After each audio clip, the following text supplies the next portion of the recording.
घरोघरी मातीच्या चुली प्रेक्षकांनो, मालिकेचा कसला जबरदस्त मात्र आता ट्रॅक इकडे मालिकेमध्ये आलेला आहे. आपण पाहिलंय की आता स्वतः स्वतः आता इकडे ऋषिकेशच्या हातामध्ये पुरावे असताना त्याला मारण्याचा प्रयत्न इकडे करण्यात आलाय, तो म्हणजे आता इकडे शर्वरीकडून. पण त्याच वेळेला आपण पाहिलं की जानकीने मात्र आता इकडे सती सावित्रीप्रमाणे इकडे ऋषिकेशला पोलीस स्टेशनला घेऊन आलेली आहे.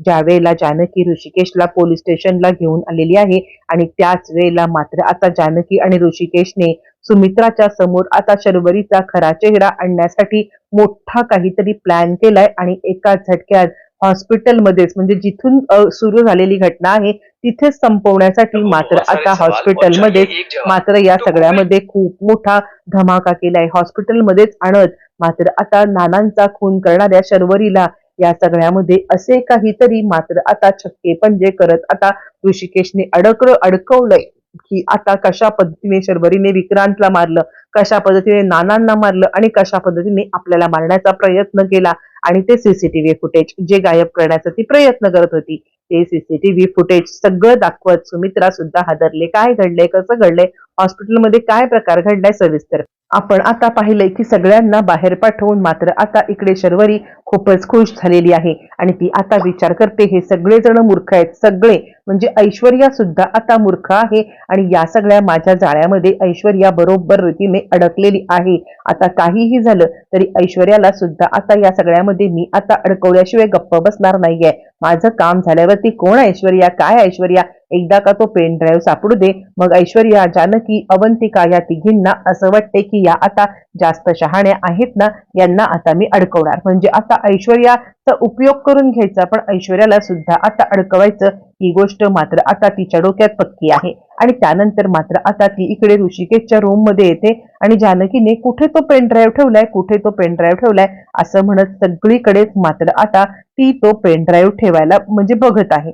ज्या वेळेला मात्र आता पेन ड्राईव्ह कुठे ठेवलाय हे बघत असताना इकडे आता जानकी ऋषिकेशला पाहायला त्या पार्टी ऑफिसमधून म्हणजे आता बाजार समितीच्या ऑफिसमधून निघालेली आहे. ज्या वेळेला बाजार समितीच्या ऑफिसमधून जानकी निघाले आणि त्यावेळेला रस्त्यावरती गर्दी कसली म्हणून आता ती तिकडेच थांबलेली आहे आणि तिकडेच थांबून ती आता पाहण्याचा प्रयत्न करते. ज्या वेळेला ती आता पाहते त्यावेळेला मात्र आता तिला इकडे ऋषिकेशची कार पार्क केलेली दिसते. इकडे ऐश्वर्या, अवंतिका आणि आता सुमित्रा ह्या तिघी जणी ज्या वेळेला मात्र आता तिकडून जातात त्यांना सुद्धा इकडे जानकीची कार आणि तिकडे ऋषिकेशची कार अशा दोन्ही कार दिसतात आणि त्यामुळे लगेचच मात्र आता ऐश्वर्या सांगायला लागते ह्या म्हणजे एक ऋषिकेश कार आहे आणि एक जानकी बहिणीची कार आहे, दोघं जण इथे काय करतायत बघूया तरी, असं म्हणत त्या तिघी जणी खाली उतरल्यात.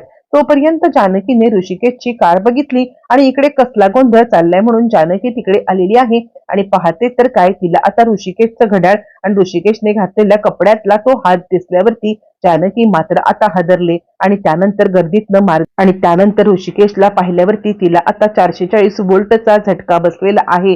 ऋषिकेश ऋषिकेश असं म्हणत ओरडत पळत मात्र आता ती तिकडे आले आणि आता तिला काही कळायला मार्ग नाहीये, हे सगळं काय झालंय, हे सगळं कुणी केलंय. आणि आजूबाजूची लोक मात्र सांगायला लागतात खरं तर मात्र आता 4 गुंड आले होते आणि त्या 4 गुंडांनी यांना आता बेदम मार दिलेला आम्ही पाहिलेला आहे. असं म्हटल्यावरती जानकीला काहीच कळायला मार्ग नाही.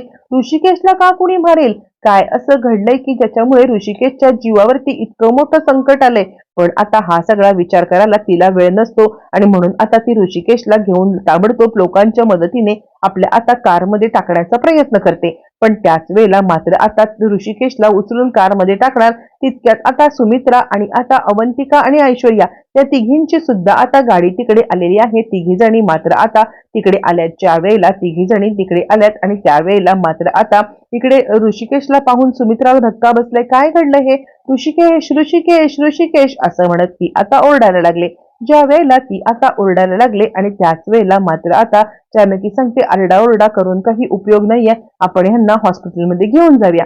लगेचच त्यांना आता हॉस्पिटलमध्ये घेऊन जात असताना ऋषिकेश मात्र आता शुद्धीवरती साधारणपणे आहे आणि तो शर्वरी शर्वरी शर्वरी इतकंच बोलत आहे. आणि त्याच वेळेला मात्र आता जानकीच्या लक्षात आले की शर्वरी माणसांनी हे केलंय. ऋषिकेश ज्या अर्थी शर्वरी शर्वरी शर्वरी म्हणत आहेत त्या अर्थी काहीतरी आहे, पण आता शर्वरी वंश हे का करतील? आणि शर्वरी हे नाव घेतलेलं अवंतिका आणि आता त्याचबरोबर ऐकते ती म्हणजे सुमित्रा. बरं, हे सगळं झाल्यावरती हॉस्पिटलमध्ये आलेले आहेत, सगळेजण हॉस्पिटलमध्ये आलेत आणि त्याच वेळेला ऐश्वर्या मात्र आता म्हणजे ऐश्वर्याला फोन आलाय हिचा ऐश्वर्याला फोन आलेला आहे तो म्हणजे स्वतः शर्वरीचा. आणि शर्वरी म्हणते काय ग, कुठे आहेस? यावरती ती म्हणते काय केलंस तू? यावरती शर्वरी म्हणाला ते मी काय केलंय? आणि त्यावरती मात्र आता तिला सांगायला लागते ती म्हणजे ऐश्वर्या, तू ऋषिकेश दादांचा जीव घेण्याचा प्रयत्न केलास. यावरती ती म्हणते तुला कसं कळलं? काय घडलंय मला सगळं सविस्तरपणे सांग. मला आता तिथली अपडेट दे. कुठे आहेस तू? मेला का ऋषिकेश?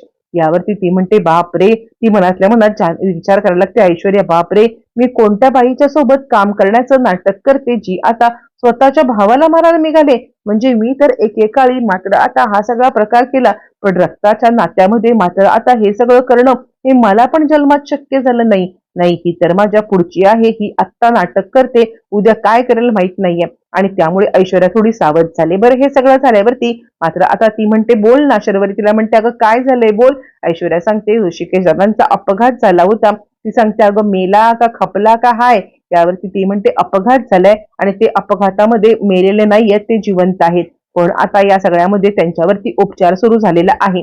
यावरती लगेचच मात्र आता ती सांगायला लागते बघ, काहीही झालं तरी या उपचारादरम्यान तो वाचला नाही पाहिजे, त्याला आता मारून टाकलं पाहिजे. हे बघ, ऑक्सिजनचा सिलेंडर काढ. यावरती ऐश्वर्या लगेचच अलर्ट होते. ती आता मोबाईलचं रेकॉर्डिंग ऑन करते आणि रेकॉर्डिंग ऑन करत मात्र आता या सगळ्यामध्ये ती विचार करते काहीही झालं तरी सुद्धा मी आता रेकॉर्डिंग ऑन करून हिला आता अडकवणार म्हणजे अडकवणार. आणि त्याच वेळेला ती सांगायला लागते मी कसं काय करू? नाही नाही, मला नाही जमणार. यावरती मात्र आता इकडे शर्वरी सांगायला लागते कसं नाही जमणार? तुला जमायलाच पाहिजे. तुला समजतंय का? अगं नानांच्या बाबतीत आता मी जे काही केलं ते तुला करायचं आहे. लगेचच मात्र आता ती सांगते नानांच्या बाबतीत तू काय केलंस? यावरती ती म्हणते हे बघ, काही नाहीये, तू तर तिकडेच आहेस, त्यांच्या इकडे जा आणि हळूच ते हे काढून टाक. यावरती ती म्हणते अगं सीसीटीव्ही फुटेज आहेत ना. यावरती शर्वरी म्हणते रूम मध्ये जाण्यासाठी सीसीटीव्ही फुटेज आहेत, त्यांना बघायला असं बघ ना. आणि गेल्यावरती हळूच मास्क काढून बाजूला ठेव किंवा आता मास्क नॉब बी बंद कर. आणि त्यावरती ऐश्वर्या म्हणायला लागते अगं पण मला कोणी पकडलं तर? यावरती ती म्हणते कोणी पकडणार नाहीये, मुळातच सीसीटीव्ही बंद करायचे असतील ना तर ते मी सगळे बंद करायचं काम करते, तिथली लोक माझ्या ओळखीची आहेत. नानांच्या वेळेला सुद्धा आता मी ते सीसीटीव्ही फुटेज बंद केले होते. हुशार ऐश्वर्यानी तिचं सगळं बोलणं रेकॉर्डिंग केलंय आणि रेकॉर्डिंग केल्यामुळे मात्र आता पुढच्या गोष्टी सगळ्या सोप्या जाणार असतात. पुढच्या गोष्टी या सगळ्यामध्ये यासाठी सोप्या जाणार कारण हे रेकॉर्डिंग कामाला येतं. बरं, इतकंच करून शर्वरी थांबत नाहीये. शर्वरी सांगायला लागते एक काम कर, आता तू काय कर माहितीये का, तू या सगळ्यामध्ये सगळ्यांना सांग की हे सगळं जानकीने केलंय. त्यावर ती म्हणते त्यांनी काय होईल? यावरती ती सांगते एकतर ऋषिकेश दादा मेला की आई आणि जानकीमध्ये भांडणं होतील, मग काय, मग सगळी प्रॉपर्टी आपलीच की. यावरती मात्र आता लगेचच तिकडे आलेली आहे ऐश्वर्या आणि ऐश्वर्या जानकी आणि सगळ्यांना विश्वासात घेत घडलेला प्रकार सांगते. आणि त्याच वेळेला मात्र आता सुमित्रा हादरते.